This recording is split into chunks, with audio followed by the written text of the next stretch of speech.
conditions in central London as we welcome you to Horse Guards Parade, where the crowds are ready for a hugely significant, historic event that dates back more than 2 centuries.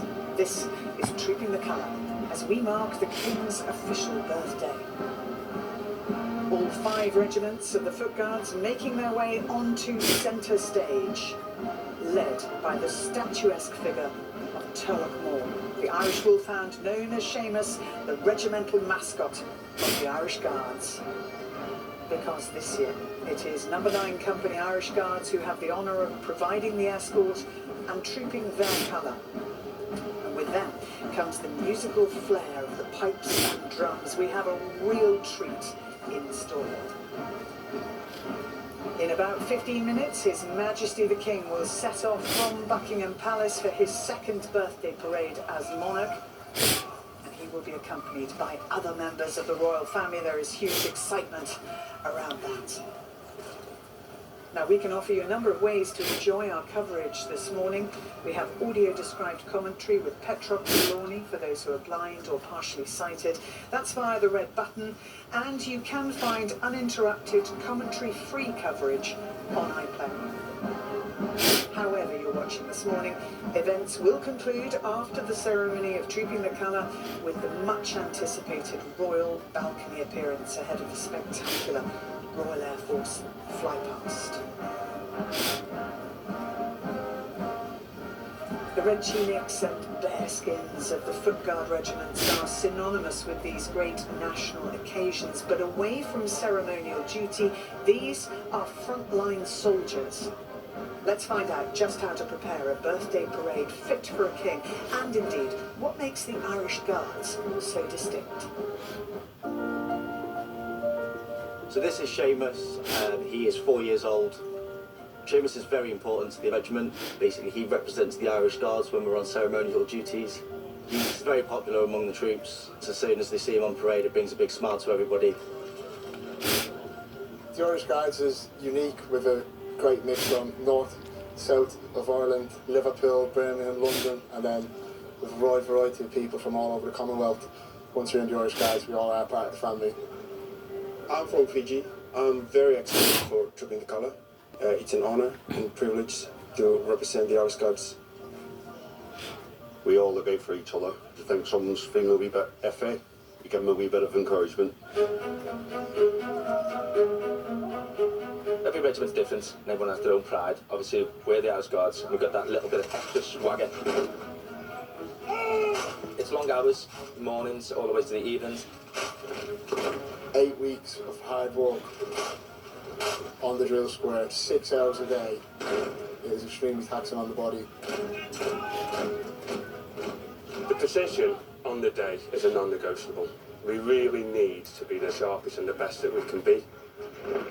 Within the ranks, we have some troops that it's the first King's Birthday Parade. And for them to come on this journey with us is a proud moment for them. I'm 18 years old, so I'm the youngest on the escort to the colour this year. Your honour, if you get quite heavy after a few hours, but it'll be really special for me to march past the King. My first troop was a guardsman in the ranks. I remember clearly going round the square for 6 weeks. I know the pain the troops are going through. When the lads put on the tunic, chest pumped out, they'll go 6 inches. For the young Irish Guardsman to troop the colour should be one of his proudest moments of being in the regiment, especially when he marches past His Majesty the King and gives that eyes right. And on the day, in typical Irish Guards tradition, it will be a perfect parade.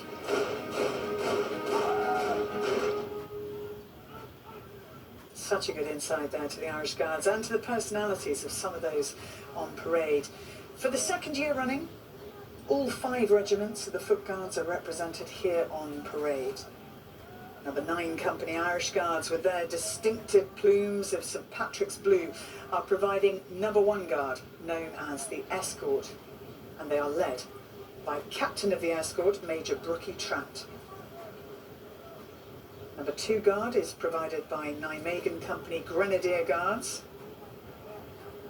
F Company Scots Guards make up No. 3 Guard. No. 4 and 5 Guards are comprised of 1st Battalion Welsh Guards. easily spotted by the green and white plumes representing a leek. And at the far end, number 7 Company Coldstream Guards provide number 6 Guard. And I'm delighted to say that I'm joined today by a special guest, someone who served with the Irish Guards for more than 30 years, and indeed was their commanding officer, Major General Sir Christopher Geeko. Good morning. Good morning, Claire. Great to be with you. And you are uniquely positioned to give an insight into the regiment and indeed the events of today. Well, it's a slightly different perspective for me, but I think I join with a lot of Irish Guardsmen all over the world in looking forward to a really great parade this morning. And until 2023, you held the post of Major General commanding Household Division. I did, but my viewpoint might have changed, but some things about this parade don't change, and that's the hard work, the professionalism and the teamwork required to deliver a first-rate performance. Now, it's already been a big week for the Irish Guards, number 9 Company in particular. A big moment for number 9 Company with special resonance, as on Monday at Windsor, the King presented the company with new colours, which they're trooping today. You've been very modest because you were there, weren't you? I was, and it was a wonderful day, and I think a very family day for the Irish Guards. These quite cool, damp conditions, would you regard these as spot on for what needs to be done today? I would. As long as the rain stays off, then I think we're heading for a perfect parade, not too warm, and something really to drive the troops forward. Well, there are more than 1,000 troops ready on Horse Guards Parade, and the man in charge of them today, the commanding officer of London Central Garrison, Lieutenant Colonel James Colby. And there he is. His formal title for this parade is Field Officer in Brigade Waiting, and earlier this morning he spoke to Razi Chinyangani. Before the music and the majesty gets underway, this is where the final preparations happen. The stable's right behind Horse Guards Parade. And James, for the first time ever, you are about to ride out as commanding officer. What's going through your head? There is definitely some pre-match nerves.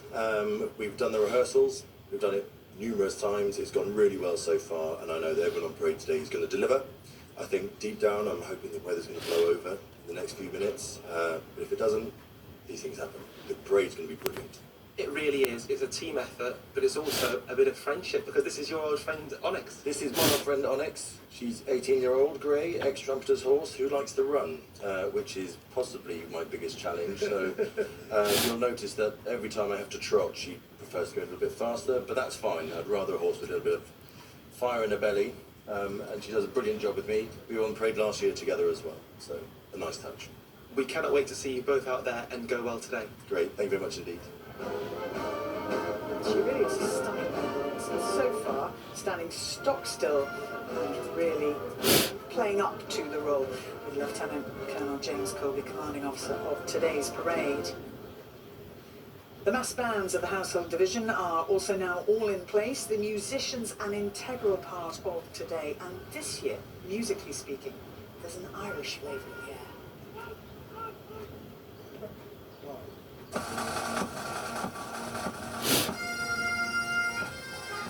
The music for King's Birthday Parade has a real vibrancy this year. It has an Irish flavour, most definitely. Having the pipes and the drums on parade gives it that unique lift. For the Irish, music is like water and air. We can't escape it, we can't live without it. Most of the band members are lads from the island, whether it be north or south. The pipes and drums being like part of the regiment for a very long time, so I think it's very important, especially because it is an Irish Guards troop. Like, it's a wee bit of home. Music for the King's Birthday Parade is really essential. Not only is it time beating, which allows our soldiers to keep step, but it also allows the troops to focus, to be inspired and to deliver their best. I run all the training for the pipes, and I also lead them on parade. It's not an easy task. I've been playing pipes now for 21 years, but there's some guys on the parade that have only been playing for 8 months. It's got to be as close to perfect as possible, so to do what they're doing on parade is very difficult. Everyone thinks that it's just purely a Scottish instrument. These bagpipes are so important to us because music has always been in our blood and bones, and the Irish Guards, we always bring the best of the best every time. It's tough to deliver perfection on the King's birthday parade, but we all aim to do it collectively as one.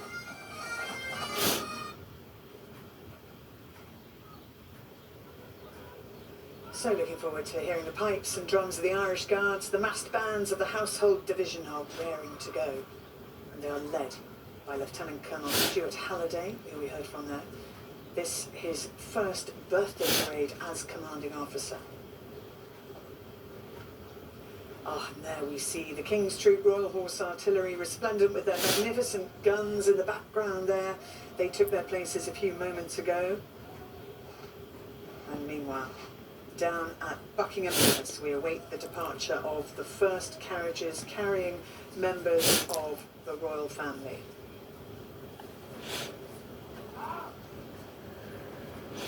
See there the Sovereign's escort comprising the 2 regiments of the Household Cavalry, the Life Guards in the foreground there, and Blues and Royals, and they're formed up waiting to accompany the King to his birthday parade.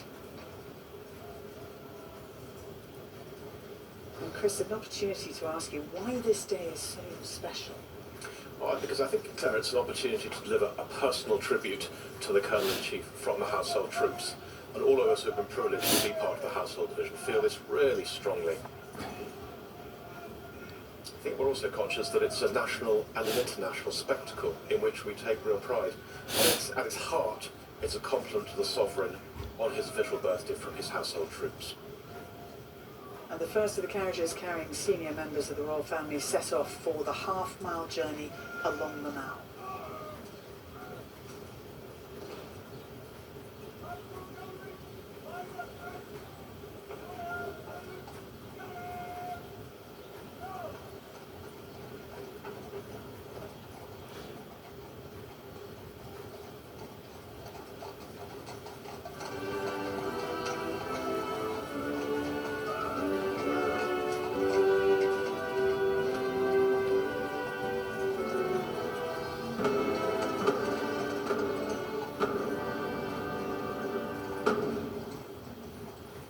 Because of the weather, and it was raining quite heavily about half an hour ago, the cover is up on the carriage, but I promise you there in Lemon is the Duchess of Edinburgh alongside the Duke of Kent, and Lady Louise Windsor is the one braving the elements, wearing blue. And in the carriage behind, we have the Duke and Duchess of Gloucester and Vice Admiral Sir Timothy Lawrence, whose wife, the Princess Royal, will be riding on parade.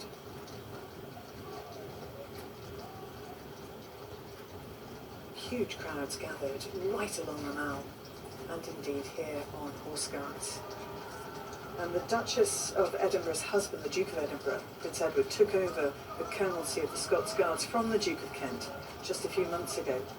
The Duke of Kent had served in that role for 50 years.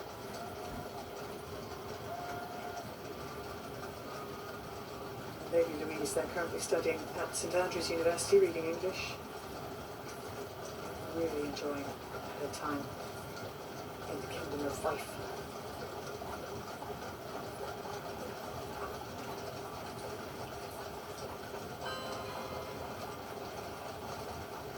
You see the streetliners there, charged with guarding the processional route from Buckingham Palace to Horse Guards Parade. Today they are under the command of Lieutenant Colonel Andrew Breach, commanding officer of 1st Battalion Welsh Guards.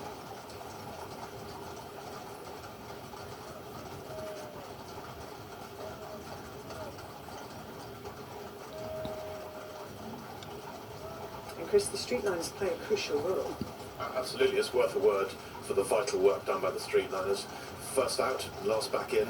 Their role is really to be a symbolic but also a very real guarantee of the security of the route that the King will take. Drawn today from all 5 Foot Guards regiments, including the London Guards, the Foot Guards' own reserve battalion, based here in the capital.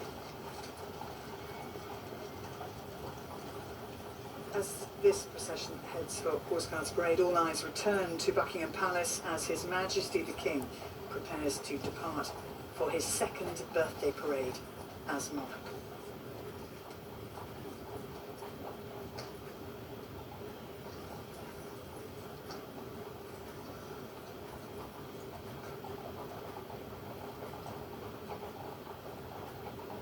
His Majesty the King and Her Majesty the Queen in the Scottish State Coach.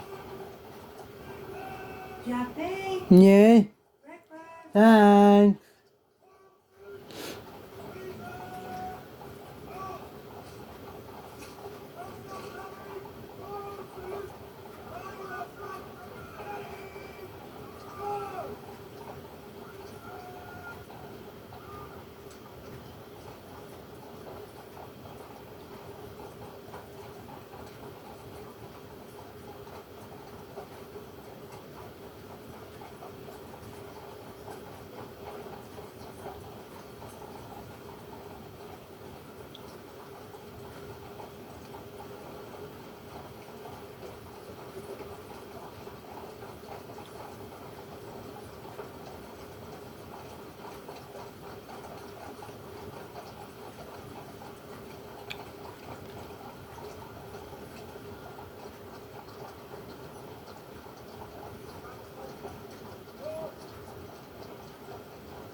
And in the second carriage there, the wonderful and welcome sight of Her Royal Highness the Princess of Wales, along with Prince George, Princess Charlotte and Prince Louis. It is the first time we've seen the Princess of Wales in public this year.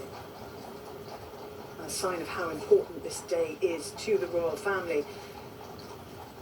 And as Colonel of the Irish Guards, a sign of how strongly the Princess of Wales felt about being here for them, because it will mean a lot to them, Chris.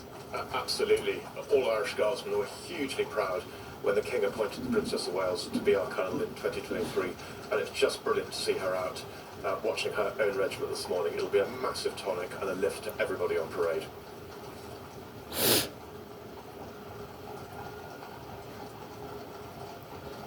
The King and Queen in this glorious carriage, which obviously very suitable for the weather and glass-sided so that the crowds can see them. And for King Charles III, his second birthday parade as monarch, he first attended trooping the colour as a 2-year-old in 1951. So he's watched on or taken part in this parade for more than 70 years.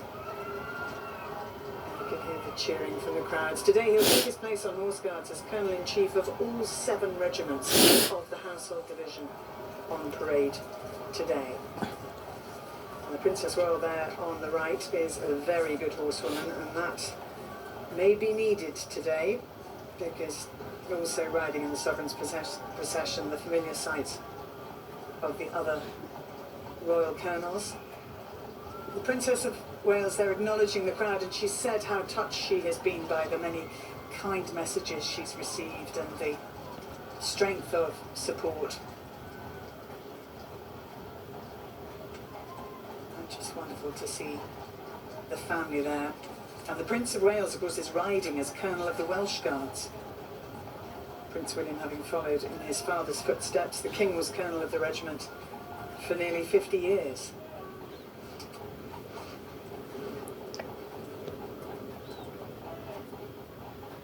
You see the Royal Colonels there. I mentioned the Prince of Wales, Duke of Edinburgh as well. They're riding today in the uniform of the Scots Guards. And the Princess Royal riding in the uniform of the Blues and Royals in her 26th year as Colonel of the regiment. Up on Horse Guards Parade, number 3 Guard has opened up to make way for the first carriage procession as they pass under the 56 flags of the Commonwealth nations and the musicians of the massed bands.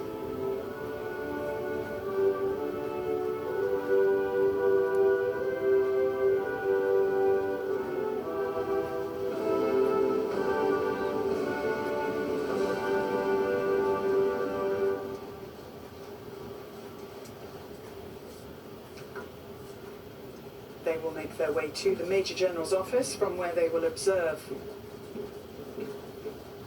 the parade. But look at this for a sight. That really is magnificent, isn't it?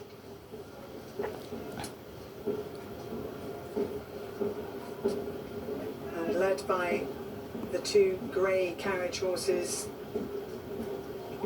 King Charles III, inside the Scottish coach,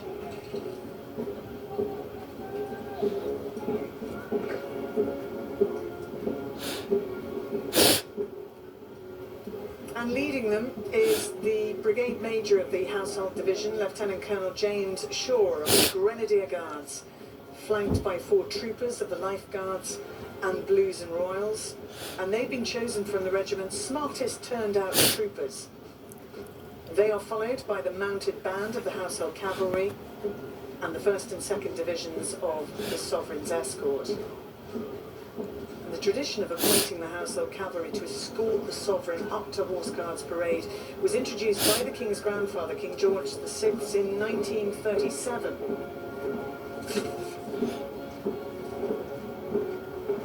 And we can see there the King is wearing the tunic of the Guard of Honour Order of the Irish Guards. The Sovereign wears the uniform of whichever regiment's colour is being trooped.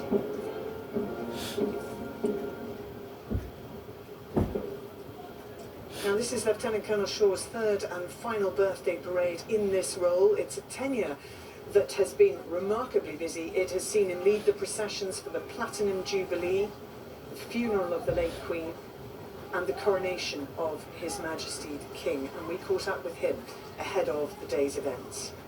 So my primary role is to ensure that the King arrives exactly on time at 11 o'clock at Horse Guards. High pressure role, but a really exciting role at the same time. Leading the royal procession, you ride down the Mall. The Mall is stretched out in front of you, Admiralty arches at the end, and you are hit by all the flags flying, the sea of colour, and then the noise of the crowd clapping and cheering the entire way. It's the most amazing experience, and one I wish I could bottle and share with everyone. I am sad it's my last one. I will miss these huge special days, but it has been a remarkable experience, and I'm hugely grateful for it. Chris, quite a responsibility on his shoulders, and you worked closely with Lieutenant Colonel Shaw in your time as Major General. I did, Claire, over the last 2 or 3 years. His job is really to lead the team who put these huge events together, and he has had the most demanding of tours in this role. But he's a consummate professional and appointed a lieutenant of the Royal Victoria Order by the King for his service. So a really proud moment for him on his last birthday parade as Brigade Major.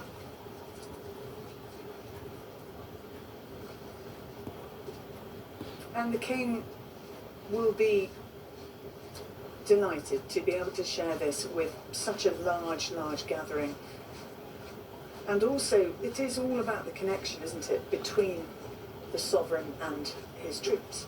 Absolutely. The relationship between the Colonel-in-Chief and his household troops is far more than symbolism. He takes a huge interest, and away from the pomp of days like this, he pays really highly valued visits to regiments to meet soldiers and their families.